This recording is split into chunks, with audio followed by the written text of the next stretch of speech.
Hi, everybody. Thanks for joining us here online. I'm Meteorologist Ryan Breton from News Center, Maine. Know some of our viewers may be checking this out, or you're from somewhere else and happen to come across this video. I want to give you an update on Hurricane Milton, which is now again a Category 5 hurricane. It's in the southern Gulf of Mexico to the north of the Yucatan Peninsula, and it's gone through an eye wall replacement cycle over the last 24 hours. When these hurricanes get into the upper echelon of intensity, winds of 180, 185 miles per hour, and the pressure below 900 millibars like this was Monday evening, it's very hard to maintain that top strength for a long time. So they end up going through cycles where they may weaken for a little bit and then re-intensify. And we can see that today. You can see the eye was kind of closed in and then it re-emerged Tuesday afternoon. And as of the 5 p.m. advisory, winds are to 165 miles per hour, and the pressure has gone down, now down to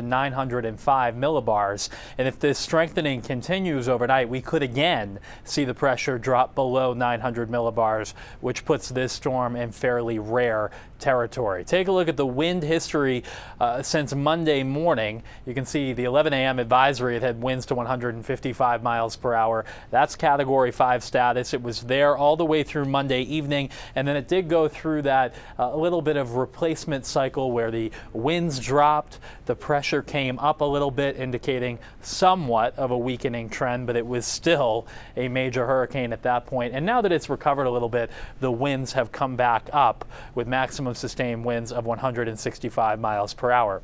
Also worth noting today, if you plot the center of the eye, it was taking some wobbles and a few little jogs. And there was a jog a little bit down to the south, but now it's come back north again, the movement east-northeast at 9 miles per hour. And that's important because the farther north the center of the storm gets, the more likely it will take a track directly toward Tampa Bay. If it ends up staying a bit farther south, it would be more toward southwest Florida, where this storm would take a landfall. So this is the latest track from the National Hurricane Center. It's traveling over very warm water right now, and through the night is forecast to be a Category 5 storm.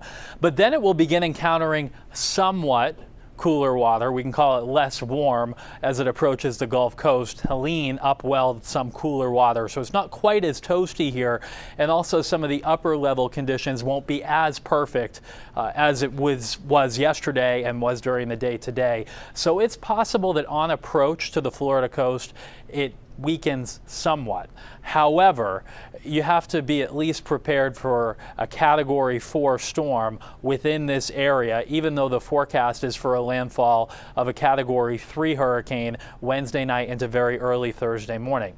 Now, we're at the point now where we can start to more specifically look at where this may come on shore. And again, the cone of uncertainty indicates where the center of the hurricane may end up tracking. It could go a little bit north toward Tampa Bay, or it could be farther south toward Fort Myers. And that's important because the areas that are near and south of the center of the storm will have the worst storm surge, with the wind whipping in off the ocean.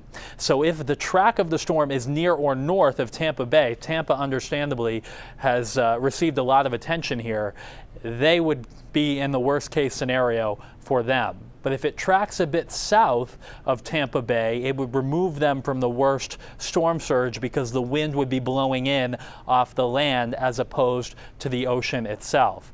That would also mean worse news farther south down the coast. It would mean worse storm surge in places like Fort Myers and Naples. And of course, they had pretty bad storm surge in Helene, and they're still cleaning up from Ian a couple of years ago.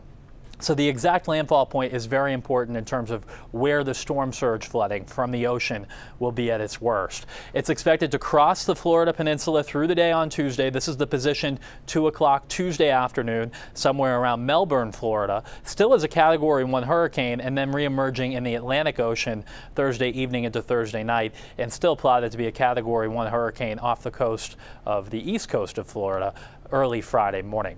Now here's a look at the storm surge inundation forecast from the National Hurricane Center. This is the reasonable worst case scenario for water coming in, and the most deaths in a hurricane happen from storm surge flooding, the ocean water coming in and flooding areas that are usually dry where a lot of people do tend to live. In this case, we'll plot what may be where the center of the storm will go, and you can kind of see why we're more concerned near and south of the eye. The wind would have a big fetch coming in off the ocean, which would enhance the storm surge there, whereas on the north side of the eye, the wind would be coming down off the peninsula and may even help push some of the water out. So the worst case scenario is for a 10 to 15 foot storm surge in and around Tampa Bay, Sarasota, Bradenton, all the way down close to Fort Myers, and they've actually upped the storm surge forecast for the Fort Myers area to around the 9 to 12 foot range, which would be a pretty bad scenario for them as well, which is why there are evacuations in all of these flood zones on the west coast of Florida. Now, if the storm does indeed go a little bit south of Tampa, as I mentioned, they would avoid a worst case scenario. But as you can see here, it's just too close to call at this point, and you've got to prepare for the worst case flooding scenario there.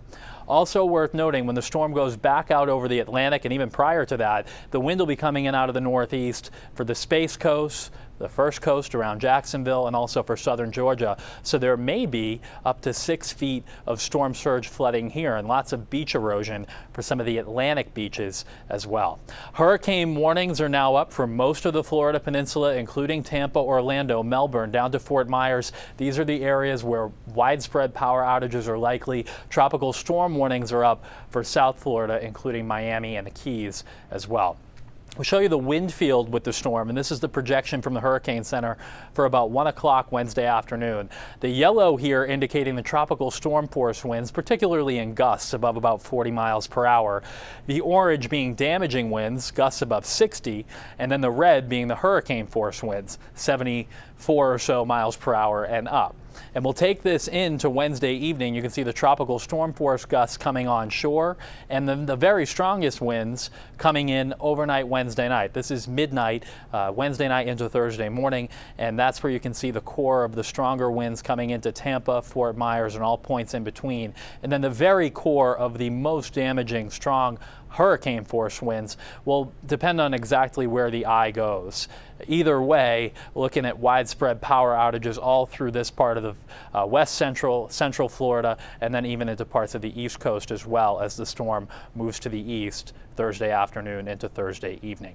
So that is the update as of now. This is a storm to take seriously for our friends in Florida.